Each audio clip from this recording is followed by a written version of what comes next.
Dans la vie presque centenaire de Line Renaud, l'un des plus grands chagrins qu'elle ait vécu fut la décision d'avorter en secret à l'âge de 18 ans.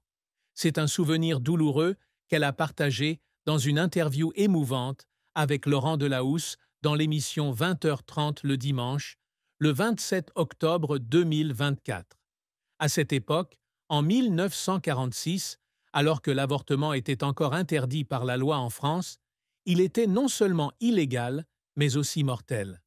Line, alors encore Jacqueline Hant, était une jeune femme ambitieuse au début de sa carrière et ne s'était pas encore officiellement engagée avec Loulou Gasté, qui deviendrait plus tard son mari. Gasté, qui ne voulait pas d'enfant, a été profondément affecté par cette décision.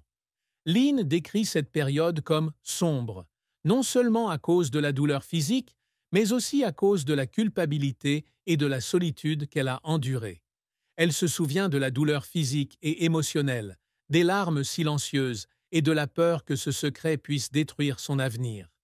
Bien qu'elle n'ait pas regretté cette décision, car elle était appropriée aux circonstances de l'époque, cette tristesse est restée une cicatrice qui n'a jamais guéri dans son cœur. Line a rendu hommage à Simone Veil, qui s'est battue pour la légalisation de l'avortement en 1975, épargnant à des millions d'autres femmes les souffrances qu'elle a subies.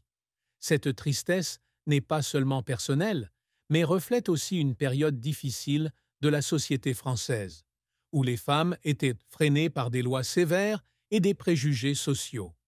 Line, avec un cœur sensible et un esprit fort, a transformé cette douleur en motivation pour lutter pour les questions sociales, en particulier les droits des femmes et la lutte contre le sida. Cependant, le souvenir de son enfant à naître reste une part profonde de son âme, une tristesse que même les projecteurs de la scène ne peuvent effacer. Line Renaud, née Jacqueline Hant, a bâti une carrière de plus de 8 décennies, devenant l'une des icônes culturelles de la France. Dès l'âge de 7 ans, Line a remporté un concours de talents amateurs à l'école primaire et a montré très tôt un potentiel de célébrité. Née à Pont-de-Nieppe, petite ville du nord de la France, elle grandit dans une famille modeste, avec une mère dactylo et un père chauffeur routier et trompettiste le week-end. Les années difficiles de la Seconde Guerre mondiale, lorsque son père fut enrôlé dans l'armée et qu'elle fut élevée par sa mère, sa grand-mère et son arrière-grand-père, forgèrent la forte volonté de Line. C'est dans le café de sa grand-mère à Armentières que Line commence à chanter pour les soldats de passage, posant ainsi les bases de sa carrière.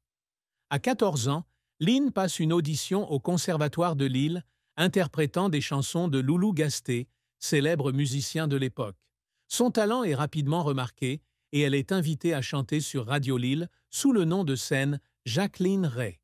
En 1945, à l'âge de 17 ans, Line s'installe à Paris et décroche son premier rôle au Théâtre des Folies de Belleville. Une rencontre fatidique avec Loulou Gasté a changé sa vie. Gasté lui a non seulement donné le nom de scène Line Renaud, mais a également composé des chansons qui l'ont porté au sommet de la gloire, comme Ma cabane au Canada, qui a remporté le Grand Prix du disque. Ce fut le tournant qui fit de Line l'une des chanteuses les plus en vue en France. La carrière musicale de Line continue de s'épanouir avec une série de succès tels que Ma petite folie, Étoile des neiges et Le chien dans la vitrine. Elle a sorti 25 albums et 114 singles, un nombre impressionnant qui démontre son influence. Line ne s'est pas seulement arrêtée à la musique, elle a également conquis la scène et le grand écran. Elle est apparue dans 86 films et séries télévisées, dont des œuvres notables telles que Je n'arrive pas à dormir, 1994, Bienvenue chez les Ch'tis, 2008, et Madeleine au volant, 2022, où elle a joué le rôle principal à l'âge de 94 ans.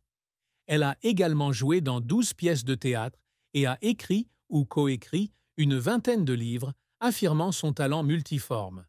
Line a également marqué les esprits sur la scène internationale. En 1954, alors qu'elle se produit au Moulin Rouge, elle est découverte par Bob Hope et invitée à rejoindre le Bob Hope Show aux États-Unis.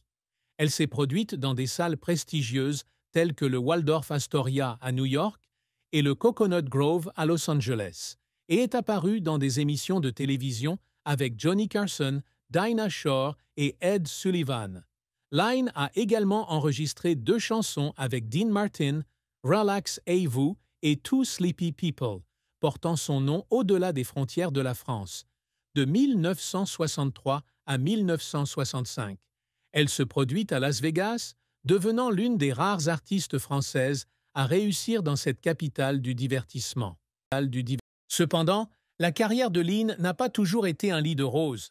L'un des plus grands revers a été lorsqu'elle a dû faire face à une détérioration de sa santé en 2019 après une chute dans son jardin. L'accident lui a laissé un poignet cassé et un processus de récupération douloureux. À 91 ans, devoir suspendre ses activités artistiques a été un grand choc pour Lynne, qui a toujours considéré la scène comme son souffle. Dans une interview, elle a partagé qu'il y avait des nuits où elle pleurait parce qu'elle se sentait impuissante, craignant de ne jamais revenir auprès du public. Un autre échec fut lorsque certains de ses projets scéniques ne reçurent pas l'accueil escompté. Par exemple, la version anglaise de la pièce Folle Amanda, l'incomparable Loulou, jouée aux États-Unis en 1986, n'a pas rencontré le succès escompté, laissant Lynne profondément déçue. Elle a consacré beaucoup d'efforts à la préparation du rôle, à l'apprentissage du jeu en anglais et à l'adaptation à la culture américaine. Mais la réponse du public et des critiques n'a pas été celle attendue. Les larmes versées dans la loge après le spectacle témoignent de son dévouement à son art. De plus, Lynne a également dû faire face à la pression de devoir concilier sa carrière et sa vie personnelle. Au cours des premières années de sa carrière, elle s'éloignait souvent de sa famille et de ses amis pour faire des tournées à travers l'Europe et l'Afrique. Il y avait des moments où, après des performances glamour, elle retournait à l'hôtel et pleurait parce qu'elle se sentait seule. Mais ce sont ces difficultés qui l'ont aidée à se relever et à continuer. L'un des plus grands efforts de Lynne est la lutte contre le sida, un domaine auquel elle consacre des décennies. En 1985, elle fonde l'Association des artistes contre le sida et organise plusieurs événements télévisés pour récolter des fonds pour la recherche scientifique sur le sida. En tant que vice-présidente de SIDAction, elle n'a cessé d'attirer l'attention du public sur la maladie. Lors d'un événement en 2009, elle a publiquement critiqué la déclaration du pape Benoît XVI, selon laquelle les préservatifs encourageaient les comportements provoquant le sida, un acte qui exigeait un grand courage dans le contexte social de l'époque. Lynne a raconté un jour qu'il y avait des nuits où elle ne pouvait pas dormir, pleurant parce qu'elle pensait aux patients atteints du sida qu'elle rencontrait, qui luttaient contre une maladie incurable à cette époque. Son dévouement a contribué à changer la perception du sida dans la société française, mais lui a également fait subir une forte pression émotionnelle. Un autre effort qui a fait pleurer Lynne a été lorsqu'elle a décidé de revenir sur scène à l'âge de 90 ans. Après son accident en 2019, beaucoup pensaient qu'elle prendrait sa retraite, mais Lynne était déterminée à revenir avec le rôle principal dans Driving Madeleine. Le processus de formation pour ce rôle a été extrêmement difficile, lui demandant de surmonter des limites physiques et mentales. Il y avait des jours où elle se sentait épuisée, mais le regard du public et son amour pour l'art la maintenaient en vie. Lorsque le film a été présenté en première en 2022 et a été acclamé par la critique, Lynne a pleuré lors de la première, non seulement à cause de la joie, mais aussi à cause des difficultés qu'elle a surmontées pour atteindre un tel succès. Bien que la vie de Lynne Renaud ait été remplie de gloire, l'une des fins les plus tristes fut le décès de son mari bien-aimé, Loulou Gasté, en 1995.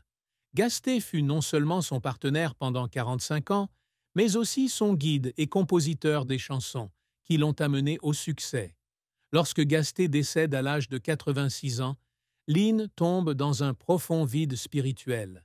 Elle a un jour confié que les mois qui ont suivi sa mort ont été la période la plus sombre de sa vie. La maison de la Jonchère, qu'ils avaient construite ensemble en 1948, se retrouva soudain vide. Chaque recoin de la maison, chaque souvenir lui rappelle Gasté, du piano où ils composaient au jardin qu'ils entretenaient ensemble. Lynn a essayé de surmonter cette douleur en se jetant dans le travail, mais elle a admis que rien ne pouvait combler le vide laissé par Gasté.